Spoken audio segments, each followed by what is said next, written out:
Hi everyone, happy Valentine's Day. What a wonderful way to actually spend Valentine's Day night with MJ here actually. So yeah, we've got our weekly episode and today we're going to talk about MCP server for Fabric. And Yes. with that, I'll hand over to MJ to give us a quick intro. What's MCP server, right? Just start from the beginning. We'll probably need Yeah. another episode to cover a bit of the other part, but let's Uh, dive in. Yes, over to you, okay. MJ. So the simplest way to explain what an MCP server is, it's basically a I would just call it a wrapper, right? It's basically a wrapper of any service so that an LLM or a GPT agent or anything can talk to it in a natural language manner, right? So because before MCP, we've been talking to services and endpoints via APIs, right? So we have to be very specific that we're calling this endpoint and we're passing in these parameters and this is the expected response and stuff like that. But obviously, because of the advent of LLMs, ChatGPT, Claude, and everything, right? No one kind of like hits the endpoint anymore. At least that's the idea, right? Behind the scenes, and hence with MCP server, you're kind of like trying to communicate to a service. In this case, let's say Fabric MCP server, you're trying to communicate the Fabric to your workspace, to OneLake, and stuff like that, using natural language. So instead of invoking the endpoints, right, or instead of invoking certain API endpoints. So that's really it. That's the shortest version I can think of to explain an Okay. MCP server. Yeah, do you have some demo ready for us? I think Of course, probably of myself course, yes. included, a lot of the audience are still like, Yeah, so what? why not show it in a demo, right? So first things first is that it's very straightforward. All you gotta do is install the Microsoft Fabric MCP server um, in your VS Code. Okay, so one thing to note here is that this particular MCP server, this is an MCP server installed in your VS Code. So you're kind of like wrapping your interaction with Fabric within your development environment, right? So this is not an MCP server that an agent is talking to another agent or like backend hosted, right? So this is basically you in your IDE in your VS Code talking to Fabric, right? So what can you do with this MCP server? A couple of things, particularly around like uh, ch- obviously chat, like see some workloads, APIs, resource definitions, and so on and so forth, right? And particularly with OneLake, you can even download the file, upload the file, and so on, right? So the beauty of this is that you can literally just say OneLake, download the file, or you can say, I want to download this file from OneLake and stuff like that. So, and even if you have typos and things like that, it's still gonna honor that particular request from your agent.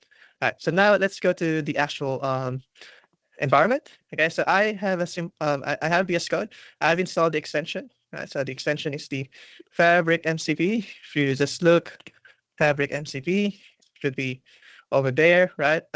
As of current date, it's still in pre-release, so there's no official GA release yet. So it's still in pre-release. It's just letting you know. And because in VS Code there are many ways to do the Copilot agent and stuff like that. What I did is that I created a new window in here, so it's just clean, right? So I'm not in a particular workspace at the moment. Okay, so once you're in a new window, the first thing you have to do is click on this configure tools button in here and just make sure that the Fabric MCP server is staked in there. You can even drill down here and see further specific capabilities that you may or may not want to enable, right? As part of that. Okay, so let's give it an example. So like, for example, I literally just asked, what can you do regarding Fabric MCP? Very generic response, right? Now I want to say, can you list all of my workspaces? Okay, you see, it's gonna say running one workspace Fabric MCP server. So it's like your GitHub Copilot is now talking using the MCP server to communicate to your Fabric environment. So from that, it says that you have 16 workspaces, a couple of them like WS Raw, MSFT, TF, and so on and so forth, right? So just like that, you can kind of like perform those queries in a natural language capability, right? And just to Go on. clarify, like this 16, they are real. They are They are not real. Yeah, yeah, yes, they're, they they're are not real. some, a large language model making things up, right? They are actually That's correct. Yeah, that's correct. So it's probably very important to show this. So this is my kind of like demo environment, right? So if you go to workspaces, yes, they're very real. They're all in here. So they do exist, right?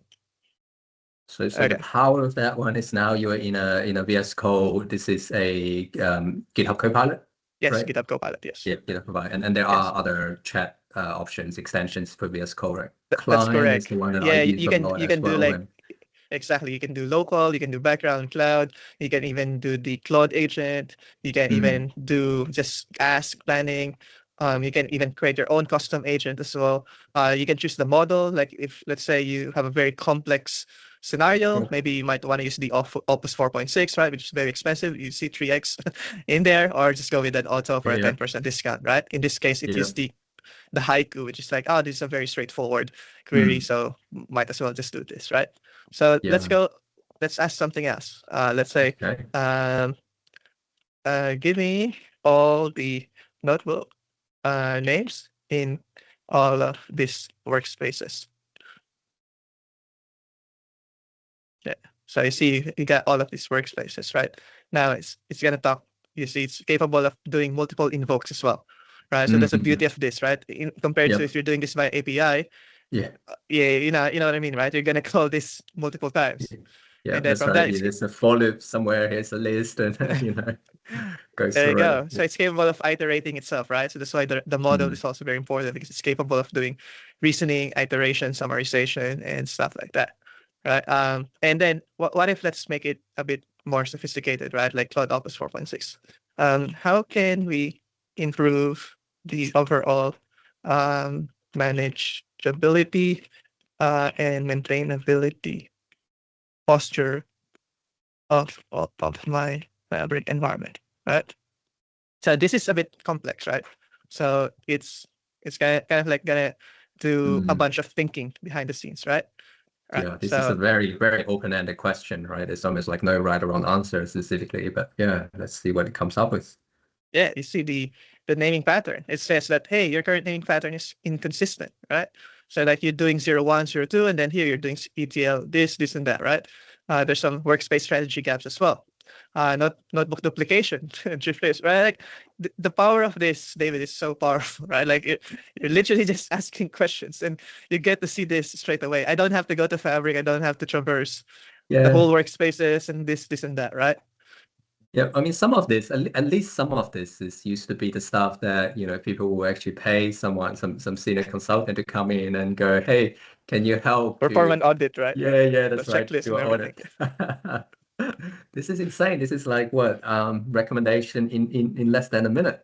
Exactly, right? And then okay, let's even go crazier, right? Like, can you apply those naming pattern suggestions that you have, all of them, right?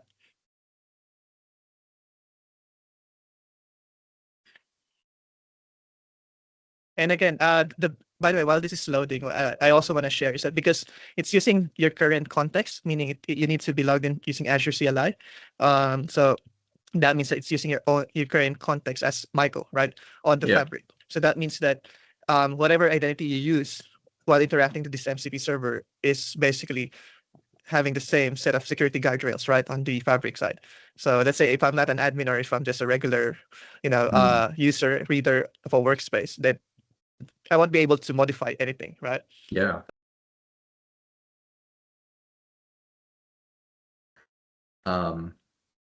Oh, we got some feedback. No. The cloud was very smart here, right? It says I can't directly rename Fabric items through the available tools. There's no rename API in the MCP toolset. However, I'll create a ready-to-run Python script that uses the Fabric REST API to apply all the renames. So how crazy is that?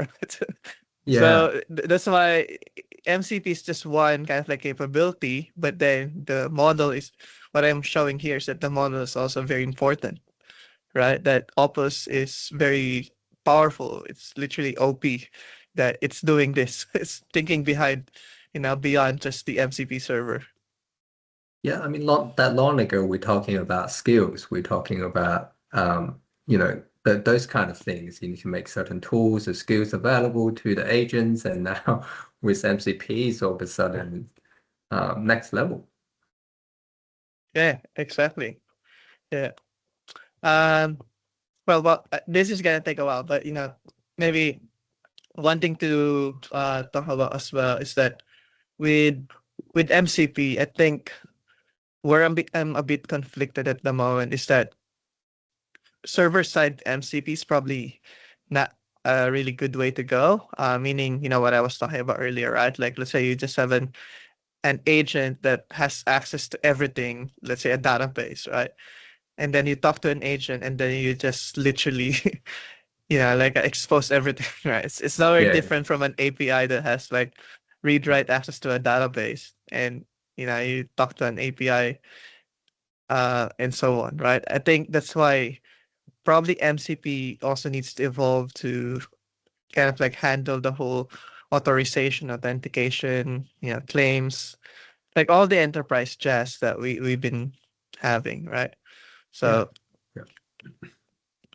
I mean, it's kind of treating the agent as a human. MCP is kind of the knowledge, but then how much that's the way I look at it. It's like how much authority do you actually give? How much freedom do you actually give it to the agent itself, right? It can still make mistakes. If you ask it to do the same thing 100 times, there's no mhm. guarantee that it's gonna perform exactly the same task 100 or 100 times. So yeah, that definitely we need Yeah, some, but human makes mistakes too, right? exactly. And then the thing here is that you can argue that, all right, you can now create workspaces, you can create notebooks, pipelines, even Power BI reports and everything, right? All via, let's say, with this workflow, right? Let's say you can do that, right? But still, without the right kind of like knowledge or requirements, you're still gonna be screwed because like, you're literally just uh letting someone else do it 100 times faster than yourself, right? But without the proper guidance and proper domain and capabilities, it's still gonna get lost. Right. So basically, it created a rename fabric item py, and there you go, and so on. Right. So what's going to happen? So it's gonna like rename this, let's say WS raw into platform raw ingestion, and so on and so forth. Right. So I'm not gonna run this now.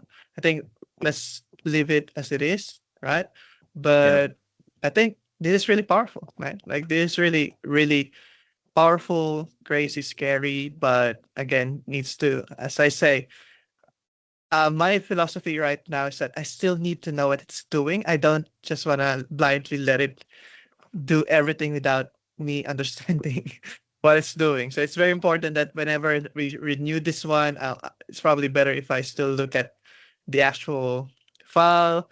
Like when it creates a notebook, I still want to see what's inside the notebook and so on, right? So yeah, that's my thought. Any Yep. last thoughts, David? I think probably definitely we should do another episode just to actually cover, how to actually um use GitHub Copilot agents just in case there Yeah. are users out there that are actually not quite sure.